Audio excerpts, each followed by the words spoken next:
So when I first joined the Navy, I had to join the reserves because I couldn't get into active duty because I was so fat.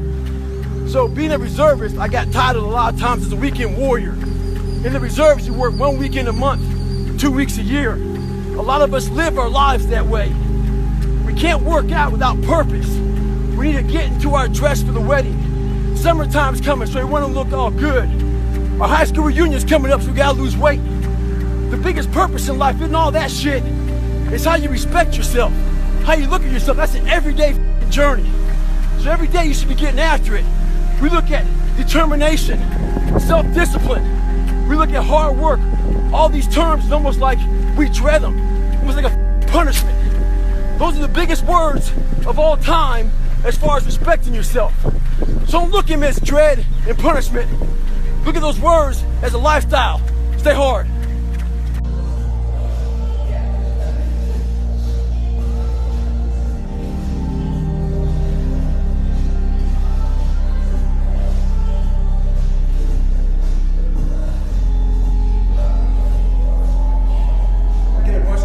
Every day about how did I lose 100 pounds so fast.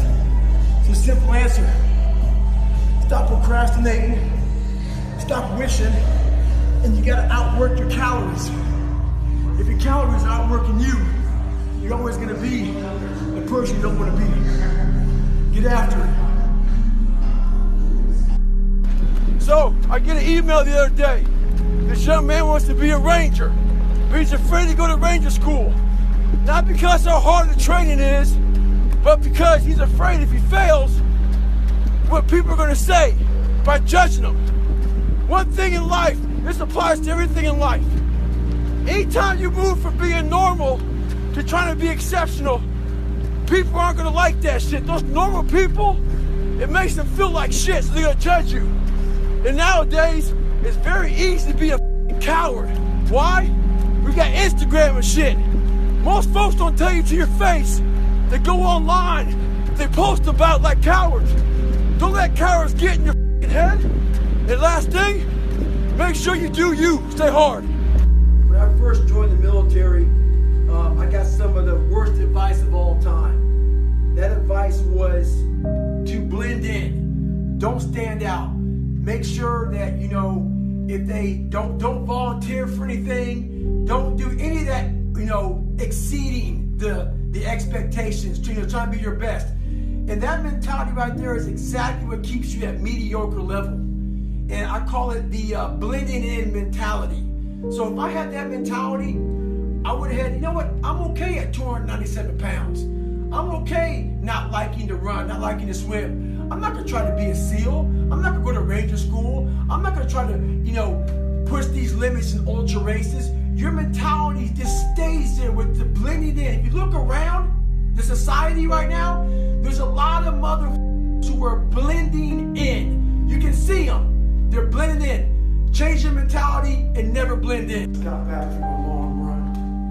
And what I realized for myself and for other people is that life is one big tug of war between mediocrity and trying to find your best self. So there's tricks to all this crap in life. Life is one big head game. One trick in this situation is, so I didn't want to run, so what did I do? I figured out a couple of things. You have to sometimes let mediocrity think that you're giving into it. So I said, you know what, instead of going for a 20-miler, I'm just gonna go out for an easy 6 or 7. What that did in my brain was it said, okay, mediocrity thought it won. So it let loose a little bit. And let go of that, oh, this is gonna suck. This is gonna be okay, it's not too bad. The second you get to mile 2, guess what happens? Greatness pulls mediocrity in the mud. Get out there and get after it. Twisted. It's not about flipping tires. I'm in Las Vegas right now and it's hot as shit. It's not about any of that. But what it is about is a lot of us give total control to life. We don't have any control of it. We just give all control to life. I do this shit every morning to prepare my mind for what life's gonna throw at me. A healthy body gives you a healthy mind. That's what it's about. So if you go into battle, you want to go into battle with the right mindset, the right gear. In combat, you wear body armor. But what we do wrong is we don't strengthen our minds. You gotta strengthen your mind, take control of that. So then when you get out in the real world and they you up, you got protection. Get to train your mind. In life, a lot of us work our ass off, trying to get to a better place, a place that makes us feel better about ourselves. Some people want to do ultra races. They're starting to PR during training. Some people want to be a lawyer or a medical student. So they're taking these practice tests and they're crushing the practice test. But guess what happens? Once you get to the actual event, your mind isn't ready. Your mind's not prepared. You've been studying, you've been training, you've been working out, but your mind's not prepared. Story for you. When I was 19 years old, I was going through the Air Force trying to be a pararescueman. I was doing push-ups, sit-ups, swimming. I was doing all this shit, knocking out of the park. One of the best in the class. But the second an obstacle got in my way, I wasn't prepared for it mentally. I was a beast. All I was doing was I was training a bigger, stronger, faster quitter. You gotta train your mind for all obstacles that might get in your way. I would like to know when you're in that moment failing and you have to keep going, what do you say to yourself? What if? A lot of times I'll be in a 200-mile run or something like that, and I'm all jacked up. Body's broken, mind's broken, spirit's broken. I started to say, what if I can pull this off? When I first walked into the Navy SEAL recruiter's office, he looked at me and said, there's only been 35 African Americans in 70 years make it through. You know what I said to myself? What if I can be the 36th? It's the what if I can pull off a miracle. What if I can become someone that no one thinks I can be? And just me talking about that, I have the hair going up on my arms because it makes me just like, what if? I get one question a lot. When will I ever be satisfied? I'm very happy, but I'm not satisfied. I've accomplished a lot in my life, and I'm very proud of that. But I won't be, you know what? I run past a cemetery a lot at home.